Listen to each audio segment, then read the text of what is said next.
Hi there, welcome to the channel. My name's Ben, also known as the Husonator. Today we're looking at avatars in Teams.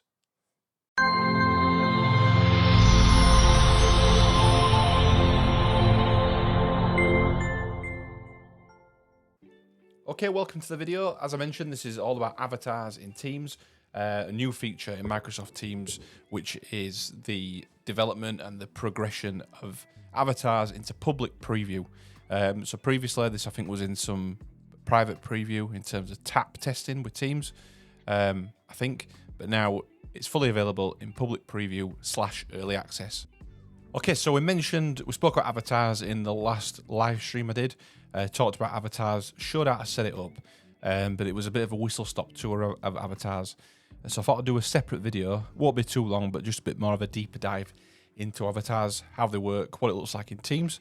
So we'll jump over to the laptop, to my PC, we'll check it out, set some avatars up, or an avatar for me, see what it looks like in a meeting, and we'll see what we can do with it just in this early access public preview version.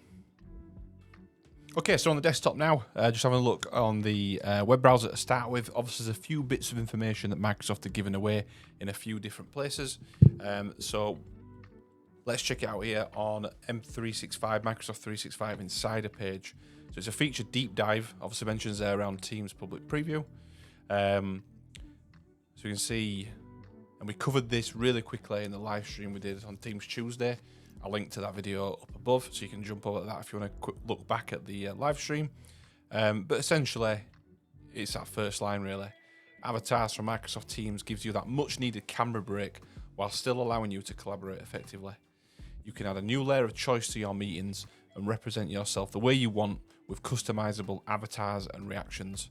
So you can see from that screenshot there, it's obviously showing a meeting with a couple of real people. Three real people. You've got the selfie of the guy that's whose meeting it is, bottom right hand corner, and the middle top, three real people, and then you got the 4 avatars. So at first glance, you might not even realise they're avatars. Obviously, they're still quite cartoonified. Is that a word?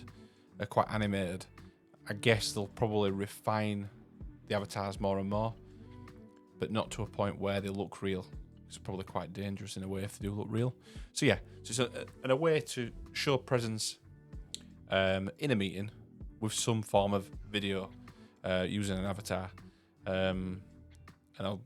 We will go through it, but you can really customize your avatar down to hairstyle, face shape, mouth shape, eye shape, etc., etc. And then you've got the ability to change clothing as well. And I think the idea is, and I think Microsoft do mention it here somewhere. There we go, yeah. Tips and tricks. You can save up to 3 avatars for different meeting types, such as casual, professional, and day-to-day. And I have done that on my test avatars.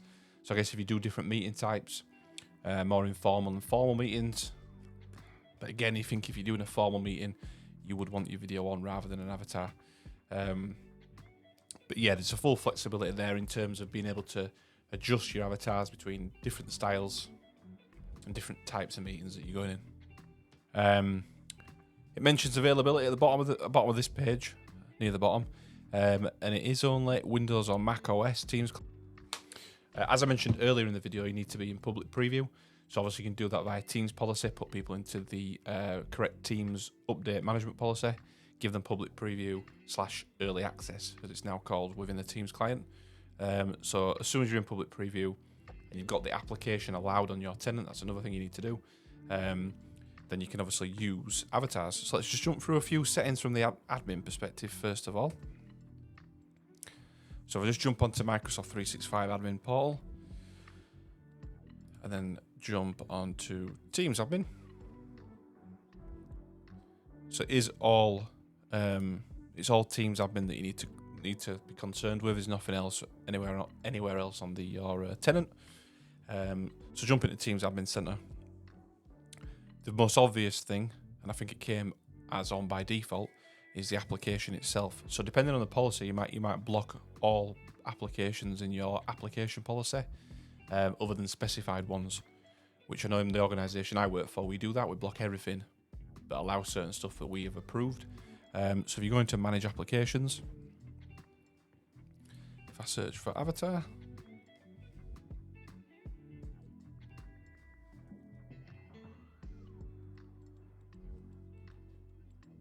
it doesn't actually show the application, which is a little strange. Let me go into permission policies though. So permission policies, obviously in my test one I've got allow all apps. So anything in the app store that's there, it'll just allow anything. I'm not sure why it's not in the shown as an application, which is really a bit strange. Is it not?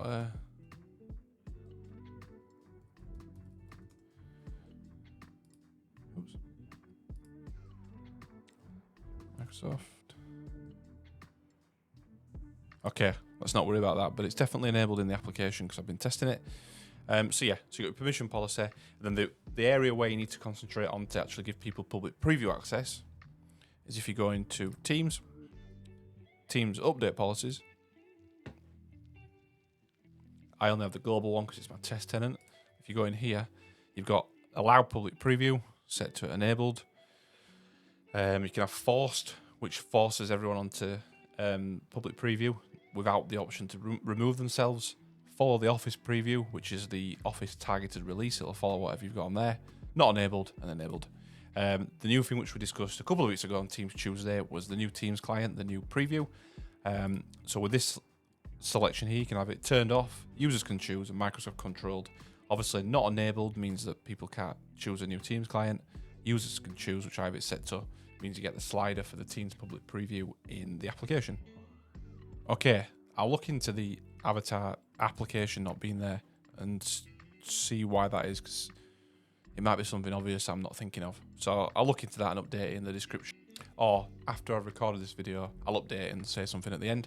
But yeah, that's everything in there from a policy, settings, permissions perspective. You're ready to go. Okay, so if I jump over into the Teams application itself, you can see, as I mentioned before, just as a side note, I've got the try the new Teams slider there because I've got that setting set within the Teams policies or Teams update management policy.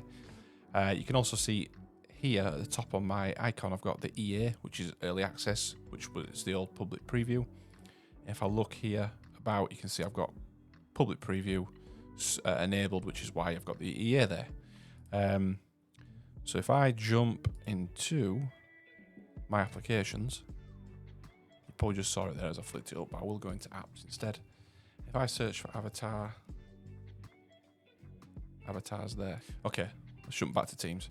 So yeah, so I've got avatars.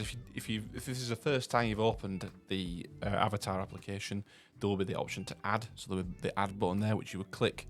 It kind of loads, installs itself within your own Teams. There's a little bit of information below just about what it is. But again, with Teams applications, the information within the app is quite limited. Permissions that you need, discover more apps, obviously, is that. So if I just, rather than add, I'll click on open. And this jumps straight into Avatar Builder. So you go Avatar Builder and About. They're the only two things that you've got. So the Avatar Builder is the Avatar Builder. It will load the Avatar Builder inside of Teams. I believe you can use Avatar Builder via web browser as well. So this is just putting that inside your Teams. If I click on that, actually, that should open it up in my browser. I'll let it load there as well. And it doesn't. It does open the browser. I'm not signed in. So let's ignore that. I didn't want to concentrate on that anyway. Let's jump to the Teams client. This always takes ages to load. I'm not sure why. If anyone's watching and knows why, drop it in the comment section, let me know, because it just seems to take forever to load, no matter what network I'm on, what connection I'm on. It's really strange.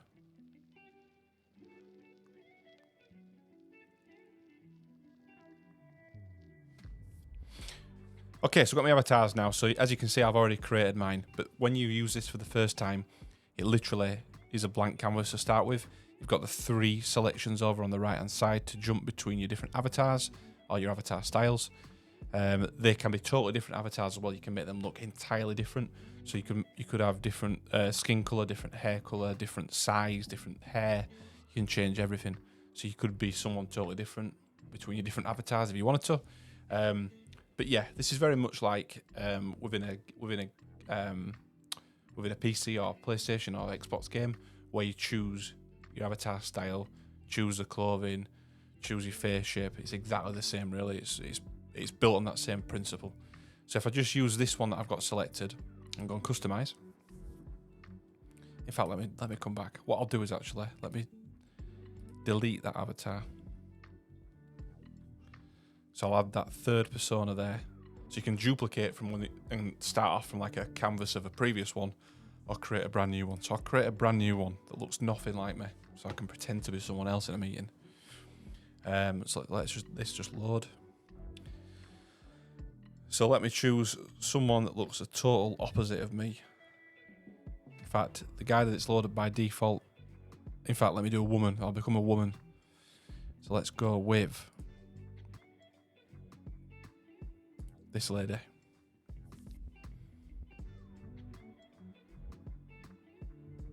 So this is what will happen on your first entry and first customization of avatar. Start with a kind of a canvas, a pre-built avatar, which you could then change. So I guess you choose the closest one looking to you, and then go from there. So if I click on that and use avatar, so you can see her floating around there. If you've used the MetaQuest headsets, obviously it's that kind of similar thing where the person's just kind of floating around with no legs. So body shape. So I'll go that. Prosthetic. If you've got a prosthetic, you can add that into your avatar, which is pretty cool. Skin tone will leave the same. So face, as I was saying, you can change the shape of the face. I know different applications allow you to stretch different parts of the face. This is just choosing basically a shape. Eyes, again, shape of the eyes. Eyelashes. Again, you can change the colour. You can change everything. Change the nose. It's quite self-explanatory, quite intuitive to use, to be honest. If you've got a hearing aid, you can add a hearing aid in. So again, that's really attention to detail is pretty cool there. I have to say that's quite good. You can't see her ears anyway because she's got hair, which is something I don't really have much of. So if I leave the hair, leave that, I'll go to wardrobe and we'll change clothing. So put her in a nice jacket.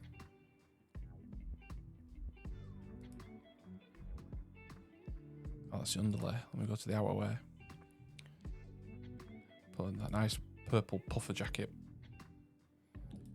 Let's go orange. My favourite colour is orange. So we'll go back. Headwear.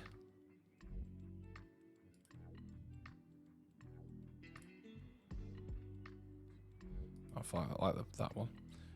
Headwear and put some sunglasses on.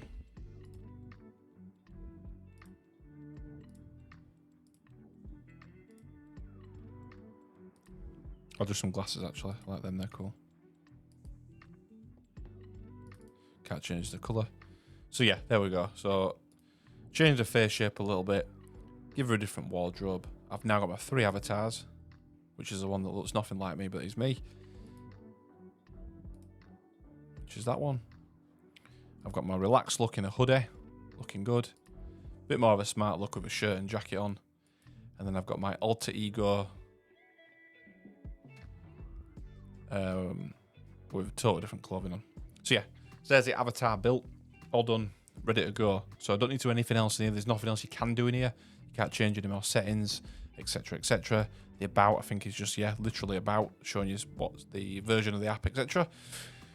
So what we'll do now is we'll jump over and we'll use the avatars in a test call.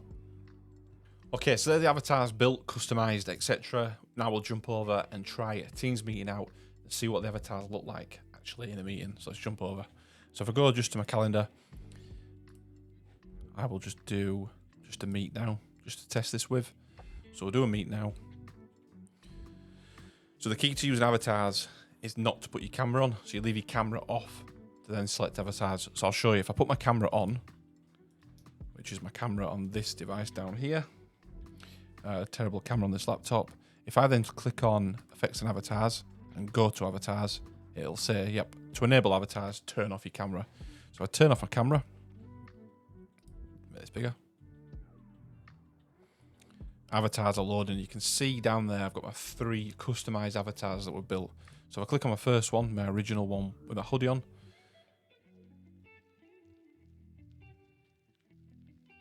does take a while. It took a while to load previously, this did.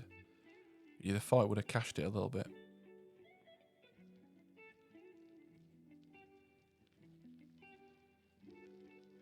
Okay, so it's loaded in now, and it's got...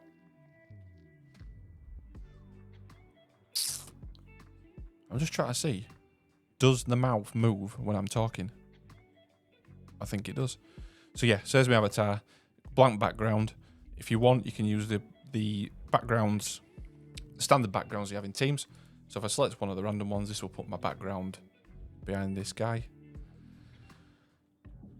So I can do that. I can switch between the avatars.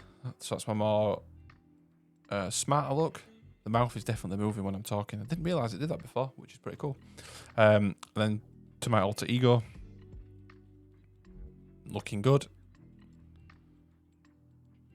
So there is a little bit of kind of just gentle swaying as I stood there, or floating there. So we'll join with my alter ego. So if I mute that so we don't get any feedback, and join now.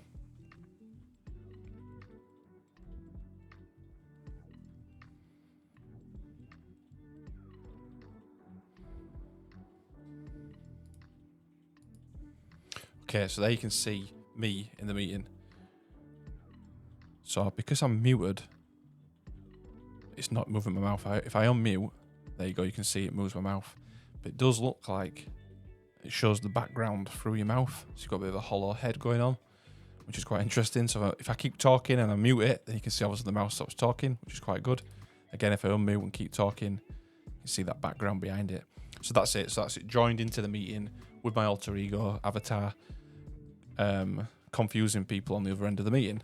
When you're in the meeting, there are a few things you can do to kind of change your avatar and do things with the avatar. So the first thing, obviously, the obvious thing is where it is in the menus, which is in the 3.more menu. Currently, that's where it is. They maybe may put it up on the top once it's out of public preview, I'm not sure. Effects and avatars.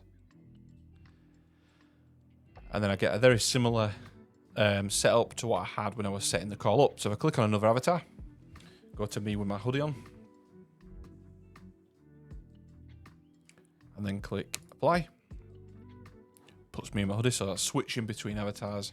Pretty much like what you do if you were during a meeting, switching your background, or switching your camera view, or switching between cameras, sorry, or switching anything really. So I've got my guy with the orange hoodie on. Flick to the other smarter looking guy, and click apply. There we go. I can also change the background. Apply. I can change the mood, so I can make him a lot happier or a lot sadder, or just mid-ground. You've got the avatar camera, so this is where it kind of looks like it's positioned in front of the camera, so you can switch that. There's quite a lot of functionality that you can adjust. The zoom, so obviously if you want to closer to the camera, further away from the camera, you can do that. Custom backgrounds is obviously adding custom backgrounds to use with your avatar. So I will switch that off for now. So yes, that's switching between avatars, changing the backgrounds. I'll do again. Changing the camera angle. So I guess you could have it pointing that way if you were presenting and you were looking at a PowerPoint Live, for example. You might want a slightly different angle, or standard. I think everyone will go for standard most of the time. Zoom in's quite good. I'll zoom out. One of the best things I found, and I discovered it on the Teams Tuesday live we did, was the avatar reactions. So you've got the standard reactions. So if I go to react and click on thumbs up, my avatar guy does thumbs up. If I do react love art, it does a love art, etc., etc. Now, the difference is there are avatar reactions, extra avatar reactions within here. So if you look here, you've got applaud, you've got surprise, which are the ones that are in this here. So you've got applause and you've got surprise. What you can do here, which I think is coming as part of the team's feature update, are extended reactions. So these are extended reactions for your avatar. So if I, for example, do dab, my man's dabbing, eureka moment, fist bump,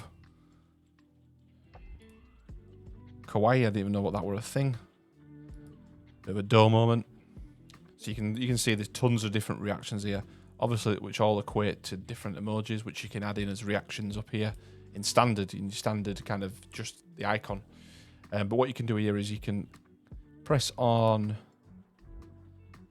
the 3 dots, click on pin, and this switches it and pins it up here to the pinned avatar reactions. So yeah, so you can pin the different reactions up here, but you can't. So you pin the reactions into there, so obviously it's showing them all there, but it doesn't put them up there, which I thought was coming, which I said just previously I think is coming. So obviously to do that, you've got to, if you want to do different reactions or extended reactions, click on effects and avatars, and you've got your further options of reactions there. So yeah, so there's tons of the stuff you can do here. It's still, I guess, a bit gimmicky.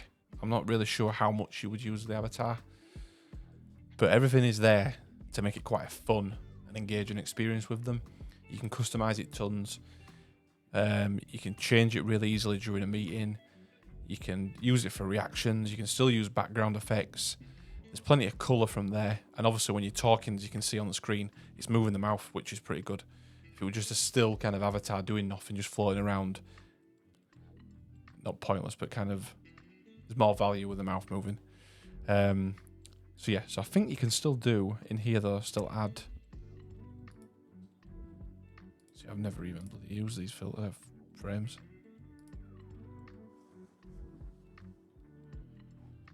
My man's creepily just stood there smiling, which is weird. Oh no, sorry. So video effects isn't. It's wanting me to turn on video. So everything you can do with avatars is in that avatar section. So you've got avatar backgrounds, nothing to do with filters or the frames. Okay, so we've come to the end of things there really now. We've obviously checked the policies in Teams Admin Center to make sure we've got the apps added, the right policy applied to the users to get public preview. Enable public preview in your Teams client if you aren't in it already.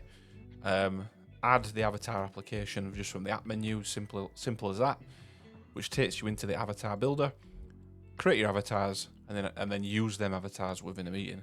So you can see it's on the public preview, but it looks pretty good. It works well. How much it'll be used in real world, I'm not really sure. For me, I guess I don't always put my camera on when I'm in meetings. So I guess if I ain't got my camera on, would I use avatar? I think I probably would. Just using that avatar just to have some form of presence in the meeting. But then again, is it kind of, I've got my avatar on, why have you not got your video on? I don't know, it's not really a technical thing that. I think it's more of your values, maybe at your company you work for, your organisation, in terms of using video in meetings, being present in meetings. It kind of defeats the object a little bit. I guess if you're just wanting to show some form of visual feedback for people in a meeting, it's useful. I guess if you can't put your video on for some reason, if you don't have a camera, your camera's broken, then yeah, it's perfect to use. But instead of a camera, I'm not sure. Again, if they fine-tune the avatar creation even further and make it look more real, I don't know if that's a good thing or a bad thing as well. But yeah, it works. It works really well, to be fair. The builder's really good in terms of customization. They could probably improve it a little bit in terms of, again, less cartoony, more real. But they may not do that. But yeah, it works. And it looks pretty good. Okay, as I said at the beginning of the video, this was just a follow-up around avatars in Teams from the Teams Tuesday live I did. If you liked the video, if it's been informative and if you enjoyed it, give it a thumbs up, give it a like. If not for any reason, give it a thumbs down. Let me know in the comments as to why you give it a thumbs down. Any questions, comments, etc., drop into the comment section. Any questions about my setup or in terms of the stuff I've gone through today in Teams, drop it in that comment section. I'll get back to all questions. And if you want to follow the channel along to see more videos like this about Teams and other tech news, hit that subscribe button and hopefully I'll see you in another video.